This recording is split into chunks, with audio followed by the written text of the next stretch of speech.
C'est l'heure de retrouver le regard libre d'Elisabeth Lévy. Bonjour Elisabeth. Bonjour Laurence, bonjour à tous. Bonjour Elisabeth. Manifestation de soutien à Gaza samedi à Paris, interdite par la préfecture de police. Oui, alors c'était, comme vous l'avez dit à Florian Philippot, une demande de Gérald Darmanin qui a demandé au préfet de ne pas hésiter à interdire. Cela dit, il est probable que les tribunaux administratifs, voire le Conseil d'État, seront saisis. Alors Gérald Darmanin leur demande également au préfet d'assurer, je cite, la protection des lieux de culte, écoles, centres culturels et commerces de la communauté juive. Oui, en 2021 à Paris, il faut protéger les commerces de la communauté juive. Alors évidemment, cette interdiction fait hurler pas mal de monde, dont la France insoumise, et pourtant il y a de bonnes raisons d'interdire. D'abord, ça n'est pas seulement un mouvement pro-Palestine, c'est un mouvement pro-Hamas, qui est un mouvement islamiste violent et terroriste, au moins dans ses méthodes, et qui en quelque sorte, le Hamas, c'est l'ami de nos ennemis.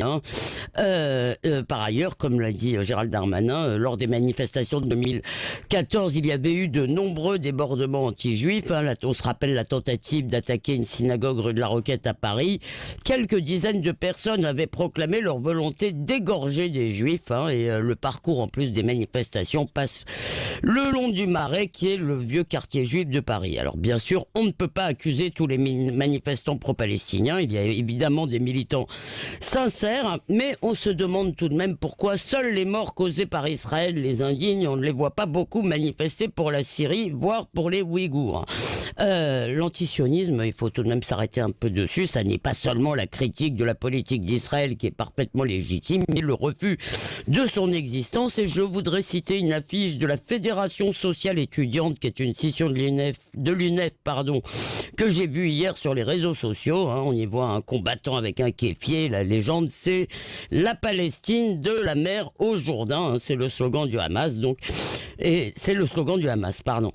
cet antisionisme, il faut bien le dire, est souvent le paravent de la haine anti-juive. Enfin, j'ajoute comme dernière raison que si la manifestation a lieu, eh bien l'interdiction préalable facilite les sanctions. Donc vous l'approuvez, Elisabeth ?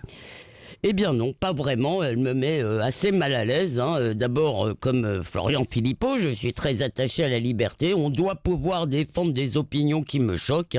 Je constate qu'en général, pour Jean-Luc Mélenchon et les autres, la liberté d'expression doit être réservée à ceux qui pensent comme eux. L'interdiction de génération identitaire ne les a pas émus, au contraire. Mais si elle ne vaut pas pour nos adversaires, eh bien cette liberté d'expression n'a pas de sens. La deuxième raison, c'est qu'on devrait pouvoir compter sur la police pour protéger tous les citoyens, même pendant des manifestations. Enfin, troisièmement, il est inutile d'alimenter les fantasmes sur le pouvoir des Juifs qui dirigeraient le monde et le gouvernement français. Et puis, j'aurais une quatrième raison, dans le fond, contre cette interdiction, qui est que ces manifestations ont un effet de vérité, de dévoilement. On y voit l'islamo-gauchisme à l'œuvre, les insoumis défiler avec des islamistes et soutenir un mouvement qui certes est aussi un parti politique, mais qui, je le répète, qu'on pourrait qualifier de politico-terroriste. Alors, à quelques mois d'une élection majeure, eh bien, il est bon que derrière les grandes proclamations compassionnelles à géométrie très variable d'ailleurs, l'extrême gauche montre son vrai visage.